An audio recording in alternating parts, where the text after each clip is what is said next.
Salut à tous, c'est BizBiz. Alors ce soir, on se retrouve en compagnie de Rubinho pour la vidéo pronostic sur les 5 gros championnats. Donc comme d'habitude avec Betclic, vous pouvez faire votre premier pari. Le site rembourse, vous pouvez mettre entre 10 jusqu'à 100 euros. Et avec le coupon BIZ100, vous pouvez profiter de cette offre. Donc nous on va commencer par la Ligue 1. Donc il ne reste plus beaucoup de journées. Voilà, de Ligue 1, seulement 4. Même dans des championnats comme la Première Ligue, il n'y en a seulement plus que 2 journées. Donc c'est l'une des dernières vidéos, bien sûr, sur les pronos des 5 gros championnats. Donc on va commencer tout à l'heure avec Strasbourg contre l'Olympique de Marseille. Donc qu'est-ce que tu en penses toi de cette rencontre? Un match vraiment important pour l'OM qui a pris maintenant beaucoup de retard sur la Ligue des Champions. C'est quasiment inaccessible, on va le dire, mais bon, il faut essayer quand même de revenir sur Saint-Etienne qui maintenant a quand même creusé un petit trou pour l'OM. S'ils ne veulent pas passer une future saison sans Coupe d'Europe, il faut absolument faire un résultat, mais bon, c'est quand même assez compliqué encore une fois de les imaginer aller gagner à Strasbourg, qui est une équipe qui est très joueuse, donc je vois des buts des deux côtés et le nul.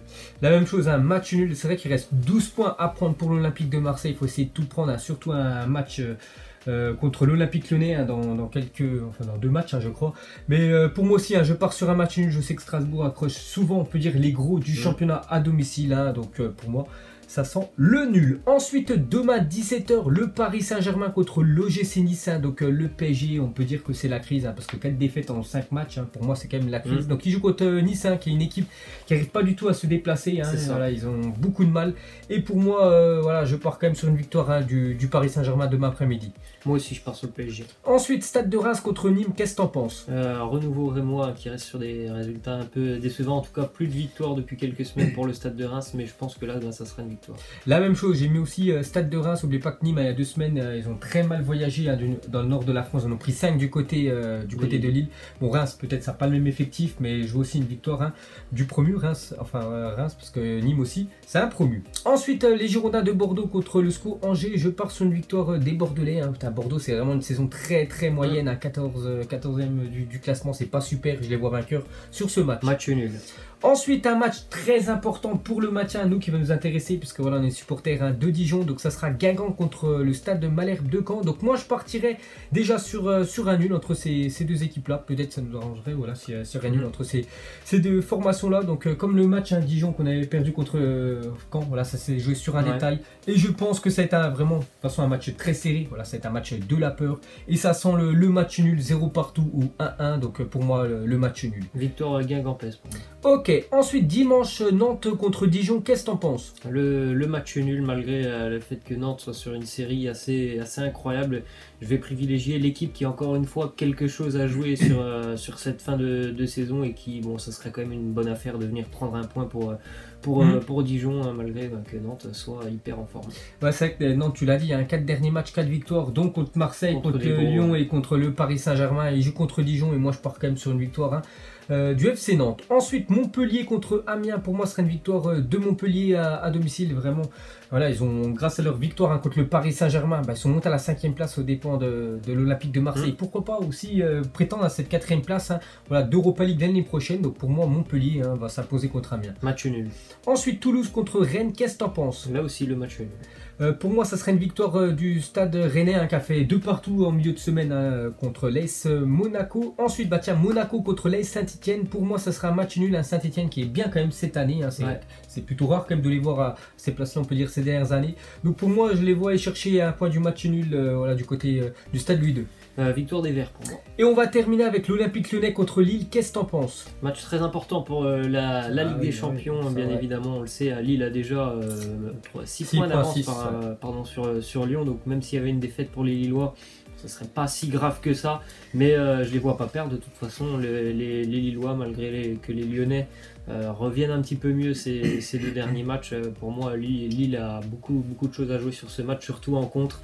Donc je vois encore une fois un nul.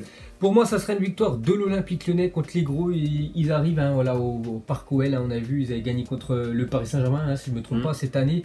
Et ils avaient gagné aussi contre Marseille. Et je les vois s'imposer contre Lille, tout simplement. Voilà, ils pourraient revenir, il y a 6 points d'écart, à 3 points, voilà, s'ils reviennent, s'ils gagnent contre Lille. Donc pour moi, je vois une victoire des Lyonnais. Donc voilà les gars, la fin de la Ligue 1. On va en Angleterre, avant-dernière journée déjà en première ligue avec il y a pas mal d'équipes où il y a beaucoup d'enjeux. On va commencer déjà avec tout à l'heure Everton contre Burnley. Pour moi, ce sera une victoire de Everton. Match nul.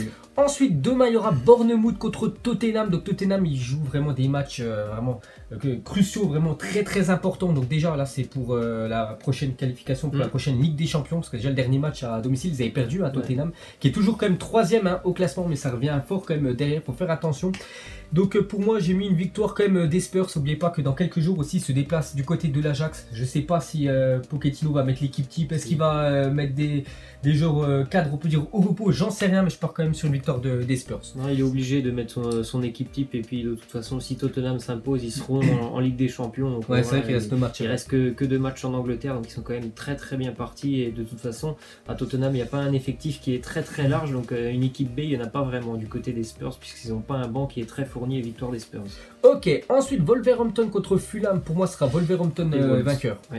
West Ham contre Southampton, j'ai mis West Ham à domicile. Il y aura Cardiff contre Crystal, qu'est-ce que t'en penses? Victoire de Palace. Pour moi ça sera un match nul, il y aura Newcastle contre Liverpool, qu'est-ce que t'en penses? Newcastle qui a surpris pas mal de grosses équipes en général à domicile.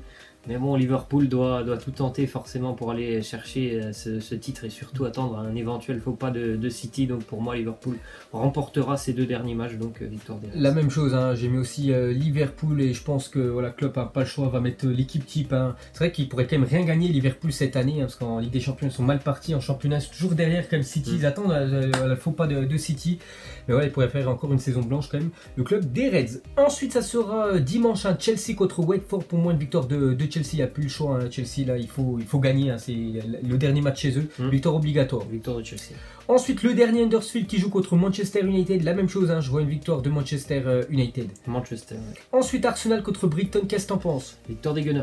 La même chose, on va finir avec Manchester City contre Leicester lundi, qu'est-ce que t'en penses? Ouais, c'est pas simple hein, pour City, donc ils vont devoir aussi batailler sur ce match là, mais bon, moi non plus je les vois pas perdre de match ou même ne serait-ce qu'un point sur les 2 dernières journées, donc City. La même chose, Manchester City. Ensuite on va en Allemagne tout à l'heure, Mayence contre le RB Leipzig qui est déjà en Ligue des Champions l'année prochaine, on sait déjà les 3 clubs allemands qui y seront, et Leipzig en fait partie, et pour moi ça sera un match nul, hein. Ils ont eu l'objet, enfin ils ont fait leur objectif, hein, c'était de se qualifier, donc pour moi je les vois aller chercher un point du côté de Mayence. Victoire du RB pour moi. Ensuite le Bayern demain qui joue contre Hanovre, pour moi une victoire du Bayern Munich. Ouais, choc des extrêmes, hein. Je crois que c'est le premier face au dernier. Exact. Il y a déjà eu une mauvaise surprise la semaine dernière pour le Bayern chez l'avant-dernier, donc là ils n'ont vraiment pas le droit à l'erreur. Il reste 3 matchs hein, pour signaler dans le championnat allemand. Ensuite le Borussia Mönchengladbach contre Hoffenheim, pour moi ça sera le Borussia à domicile. Duel pour l'Europa League et pour moi ce sera plutôt Hoffenheim. Ensuite le Hertha contre Stuttgart, qu'est-ce que t'en penses? Match nul. La même chose, j'ai mis match nul, Wolfsburg contre Nuremberg, je pars une fois de plus sur un match nul moi.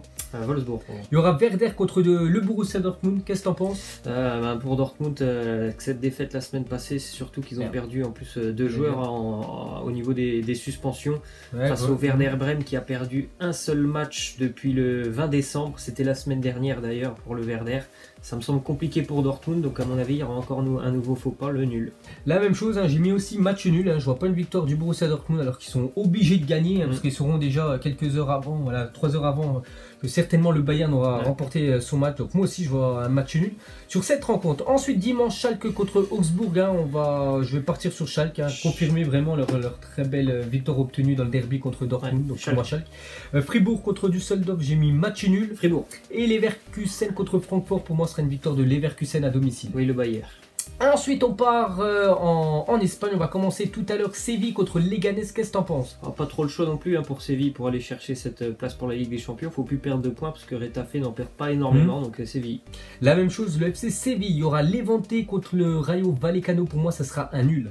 Un match nul aussi. Il y aura l'Espagnol Barcelone contre l'Atlético de Madrid. Je pars sur un match nul. L'Atlético, c'est quasiment sûr qu'ils termineront dauphin derrière voilà, le FC Barcelone et l'Espagnol. Hein, voilà, ils peuvent les accrocher à domicile. Hein, ils arrivent souvent à accrocher les gros et pour moi, ça sera un nul. Match nul aussi. Deportivo Alavés contre la Real Sociedad. Pour moi, Alavés à domicile. Deportivo, ouais. Celta Vigo contre le Barça, qu'est-ce que t'en penses? Nouvelle victoire pour moi du Barça, hein, parce que bon, il y a quand même cette dynamique assez incroyable et malgré que le fait que Vigo lutte pour son maintien maintien, il y a quand même vraiment un certain niveau d'écart entre les deux équipes. Bah moi pour un coup, le premier coup je crois de l'année, je vais pas mettre le Barça vainqueur, je pars sur un match nul et je vois le Celta accrocher voilà, le Barça. Je pense voilà, tout simplement que Valverde va laisser les cadres au repos voilà, pour ce match. C'est rien de les enchaîner, ils sont champions, je pense, les Messi, Suarez, tout ça, ça va être sur le banc. Il va mettre quasiment l'équipe voilà, avec les remplaçants et je vois le Celta prendre le point du match nul. Ensuite Retafe contre Girona, pour moi ça sera Retafe à domicile. Retafe. Eibar contre le Betis Séville, je vois l'équipe de Séville venir chercher les 3 points. Eibar. Real Madrid contre Villarreal, pour moi le Real Madrid. Le Real aussi. Valladolid contre l'Athletic Bilbao, ça sera un nul pour moi. Match nul. Et Huesca contre Valence, qu'est-ce que t'en penses? Match nul aussi. Pour moi une victoire du FC Valence. On va terminer en Italie tout à l'heure. Hein. Le derby, c'est bien ça, hein, c'est le derby de Turin. Donc la Juventus de Turin contre le Torino. Et pour moi, ce serait une victoire de la Juve. S'il y a un match à pas perdre, hein, c'est vrai qu'il ne faut pas perdre contre tout ça. Mais aussi contre une petite équipe, entre guillemets, c'est contre le Torino. Et voilà, il n'y a pas le choix. Il faut prendre les 3 points. Et je pense qu'ils vont s'imposer dans leur stade. Ouais, c'est toujours un match vraiment compliqué hein, pour la Juventus. Encore plus cette année avec le Torino qui est actuellement, je crois, 5e de 6e de Serie A. Ils sont à la lutte pour les places européennes. Je vois une victoire assez courte de la Juventus. Ensuite, le Chievo contre la Spal, pour moi, ça sera un match nul. La Spal. L'Udinese contre l'Inter Milan. Match nul, pardon. Pour moi, ça serait une victoire de l'Inter Milan. Samedi, plutôt dimanche, Empoli contre la Fiorentina. Pour moi, Empoli vainqueur. L'Empoli aussi. Parme contre la Sampdoria de Gênes, j'ai mis Parme à domicile. Le nul. Il y aura la Lazio contre l'Atalanta, vraiment match de haut de classement, hein, parce que bon, la Lazio c'est vrai qu'ils sont 8e, mais il n'y a pas beaucoup de points, hein, si tu regardes bien, il y a Atalanta, Bergame 4e avec 59 points, tu vois, il y a seulement 4 points entre les deux équipes, et il y a quand même 5 équipes entre, et pour moi ça sera un match nul. L'Atalanta. Sassuolo contre Frosinone, une fois de plus j'ai mis match nul. Sassuolo. Renoir contre l'AS Roma, qu'est-ce que t'en penses? Le nul. J'ai mis une victoire de Rome à l'extérieur. Il y aura Naples contre Cagliari, pour moi une victoire du Napoli. Le Napoli aussi. Et pour finir, le Milan AC contre Bologne. Hein. Bon, j'ai déjà mis Milan AC classé combien? Ouais, 7e. Ouais, il faut absolument gagner, il n'y a plus le choix, il reste plus beaucoup de journées aussi. Ouais, il en reste 4. Hein. Donc pas le choix, il faut prendre le max de points, et surtout à domicile à San Siro, il faut faire le plein. Donc pour moi, Milan AC et toi. Oui, le Milan aussi. Donc voilà les gars, la fin de cette vidéo, hein, pronostic sur les 5 gros championnats. Donc nous on se retrouve tout simplement vendredi prochain. Ciao à tous. Ciao.